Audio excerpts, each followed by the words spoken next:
ওয়ার্ডের বাথরুমের ভেতর থেকে দুটি সাপ উদ্ধার হওয়া কেন্দ্র করে চাঞ্চল্য হাসপাতাল চত্বরে। চুঁচুড়ার ইমামবাড়া সদর হসপিটালের MS2 ওয়ার্ডের বাথরুমের ভেতর দুটি সাপ রয়েছে লক্ষ্য করেন এক রোগী। তারপরে ওই রোগী ওয়ার্ডে থাকা সিস্টারদের বিষয়টি জানান। খবর পৌঁছায় ওয়ার্ড মাস্টারের কাছে। ওয়ার্ড মাস্টার খবর দেন পশুপ্রেমিক চন্দন ক্লেমেন্ট সিংকে। খবর পাওয়া মাত্রই চন্দন পৌঁছে যান ইমামবাড়া সদর হসপিটালে এবং MS2 ওয়ার্ডে বাথরুমের ভেতর থেকে প্রথমে একটি কালাত সাপ উদ্ধার করেন। পরবর্তী সময় ওই ওয়ার্ডের বাথরুমের ভেতর থেকেই আরও একটি জলডোরা সাপ উদ্ধার করেছেন। ওয়ার্ডের বাথরুমের ভেতর থেকে দুটি সাপ উদ্ধার হওয়ার ঘটনা জানাজানি হতেই চাঞ্চল্য ছড়িয়ে পড়ে রোগীর পরিবার এবং লোকজনের মধ্যে। আপনারা দেখছেন নিউজ নদিয়া এক্সপ্রেস। চ্যানেলটিকে সাবস্ক্রাইব, লাইক, শেয়ার এবং ফেসবুক পেজটি ফলো করুন আর দেখতে থাকুন নিউজ নদিয়া এক্সপ্রেস।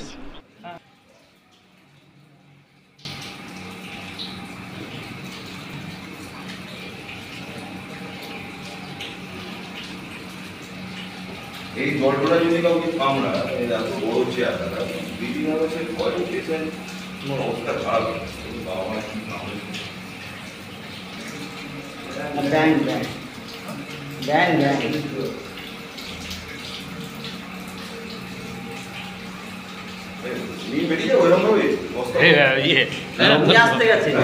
লোকজন পেশেন্টরা আতঙ্কিত হয়ে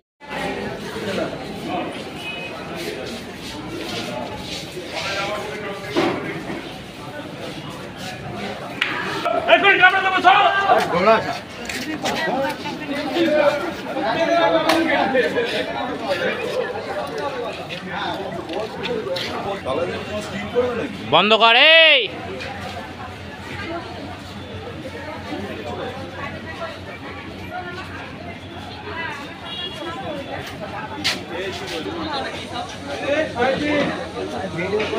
কপিরাইট মারবে, কপিরাইট।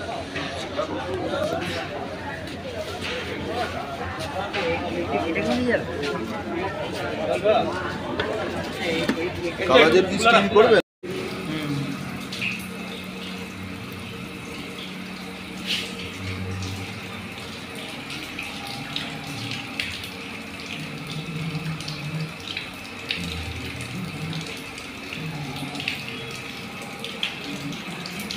বাইরেটায় দাঁড়া তখন ঢুকতে দিবে না, তো আস্তে করে ফট করে সিস্টা ফিস্টা আসছে।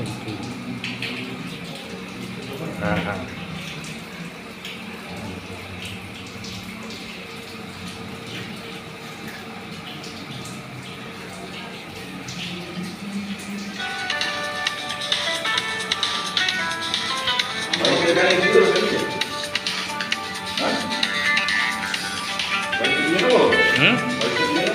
রাইটটা বাড়ি নেবো। দাঁড়া দাঁড়া দাঁড়া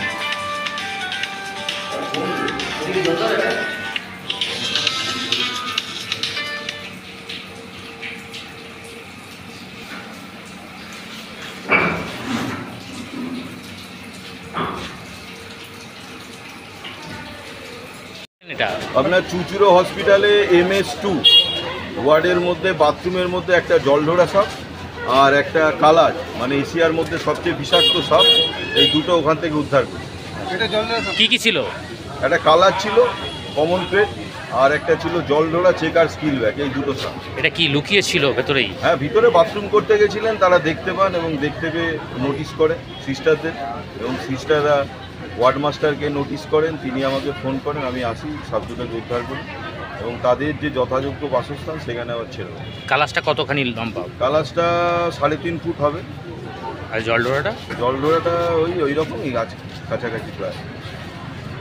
এই কালাসটা ছিল মানুষকে কামড়ালো তো বিপদও হয়ে যেতে পারতো। কালাস থেকে বিপদ তো হতেই পারতো, কারণ এশিয়ার মধ্যে সবচেয়ে বিষাক্ত সাপ এবং কামড়ালে কোনোভাবে বোঝা যায় না। মানে যে সমস্ত ভেনোমাস স্নেক কামড়ালে যে সমস্ত, এটা যদিও কমপ্লিটলি নিউরোটক্সিক ভেনাম, কামড়ালে যে সমস্ত সিমটমগুলো অন্যান্য নিউরোটক্সিক রিলেটেড সাপে কামড়ায় সেগুলোর লক্ষণ এগুলো দেখাই যায় না। এগুলোর বাইট মার্ক মানে কাটা দাগও পর্যন্ত বোঝা যায় না। এবং কী হয় না, বিশেষ সংক্রমণ বেড়ে গেলে কী হয়, টোসিস অর্থাৎ শিবনেত্র যাকে বলে, মানে তার ঢুলু ঢুলু চোখ এবং কামড়াবার পর ব্লাডে কন্টামিনেটেড যখন ভেনামটা একটা লার্জ কোয়ান্টিটি অফ ভেনাম শরীরের মধ্যে ছড়িয়ে যায়, তখন কী হয় না, প্রথম তো দেখতেই মানে সে ঢুলু ঢুলু চোখ, কথা বলতে গেলে নাকি সুরে কথা হয়ে যায়, এবং ছাদের দিকে তাকিয়ে তাকে যদি 1 থেকে 10 গুনতে দেওয়া সে কোনো মতেই গুনতে পারবে না এবং তার কী হবে গলাটা ক্রমশ শুকিয়ে আসবে, শ্বাসকষ্ট নিতে মানে শ্বাসকষ্টের সমস্যা হবে এবং মাথার চুল থেকে পা পর্যন্ত সমস্ত সারা শরীরে প্রচণ্ড ব্যথা হবে। এই ধরনের সব অদ্ভুত লক্ষণগুলো দেখা যায়। এটা কি ছেড়ে দেবেন? হ্যাঁ, এটা তার স্বাভাবিক যে বাসস্থান সেখানে আবার ছেড়ে দেবো। কিন্তু একটাই বলবো, যেহেতু কালার দেখা গেছে অবশ্যই খুব সতর্ক থাকা উচিত, কারণ এরা মানুষের বিছানার মধ্যে অদ্ভুতভাবে চলে আসে এবং কামড়ানোর ইন্টেনশন নিয়ে না, কিন্তু অনেক ক্ষেত্রেই কামড় হয়ে যায় এবং মানুষ বুঝতেই পারে না যে এই সাপ কামড়। আপনার নামটা বলুন। চন্দন ক্লেমেন্ট সিং।